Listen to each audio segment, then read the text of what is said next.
নাহমাদুহু ওয়া নুসাল্লি আলা রাসূলিহিল কারীম, আম্মা বাদ।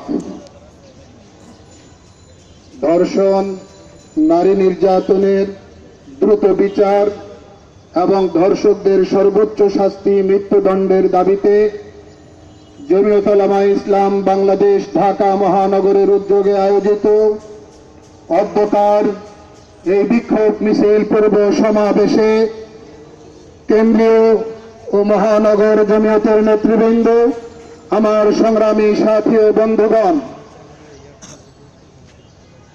আমার আন্দোলনরত তাওহীদি জনতা, এদেশের জনগণ, এদেশের মুক্তিযোদ্ধারা ধর্ষণের এই বাংলাদেশ দেখার জন্য মুক্তিযুদ্ধ করেনি। আমার মা, আমার বোনের ইজ্জত নিয়ে ছুরি খেলা হবে, এই তামাশার বর্বরতা দেখবার জন্য এদেশ স্বাধীন হয়নি। মানুষরূপী পশুদের এই হিংস্রতা দেখবার জন্য আমরা লাল সবুজের পতাকা হাতে পাইনি।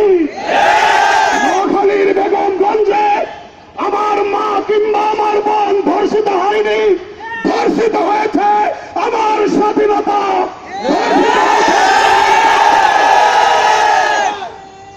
সংগ্রামী সাথী ও বন্ধুগণ, নোয়াখালীর বেগমগঞ্জে যেই নারকীয় ঘটনা আমরা দেখেছি, যেই বর্বরচিত ঘটনা আমরা দেখেছি, সিলেটের এমসি কলেজে স্বামীকে বেঁধে রেখে স্ত্রীর উপর অত্যাচারের স্ত্রী বলার চালিয়ে প্রিয় মাতৃভূমি বাংলাদেশের মানচিত্রে কলঙ্কের কালিমা লেপন করে দেওয়া হয়েছে। আমরা আজকে দুঃখ ভারাক্রান্ত হৃদয় নিয়ে বলতে বাধ্য হচ্ছি, কোন রাষ্ট্রে, কোন দেশে যদি জবাবদিহিমূলক সরকার না থাকে, তাহলে ওই দেশের জনগণকে কত বেশি মাসুল দিতে হয় তা আজকে আমরা হারে হারে টের পাচ্ছি।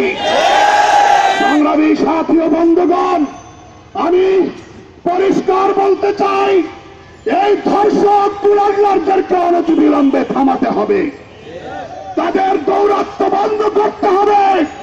যে দেশে আমার মা, আমার বোন, আমার স্ত্রী নিরাপদে বিচরণ করতে পারবে না, ওই দেশে কাফনের কাপড় পরিধান করে রাস্তায় বের হওয়া ছাড়া আমাদের সামনে আর কোনো পথ খোলা থাকবে না।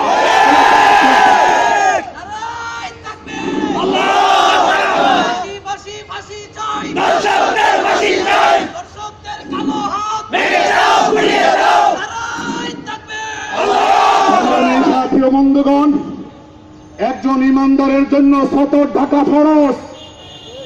শয়তান এই ফরজটার উপরেই সর্বপ্রথম হামলা করেছে।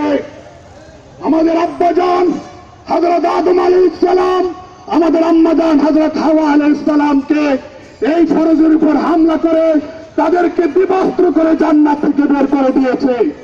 মানবতার চিরশত্রু, মানব জাতির চিরশত্রু শয়তান এবং শয়তানের দোসরেরা, শয়তান এবং শয়তানের চেলারা আজও মানুষকে পথভ্রষ্ট করবার জন্য তারা অশ্লীলতার নামে, আধুনিকতার নামে, ফ্যাশনের নামে তারা উলঙ্গপনা অশ্লীলতার দিকে আমাদেরকে নামাতে বাধ্য করতেছে।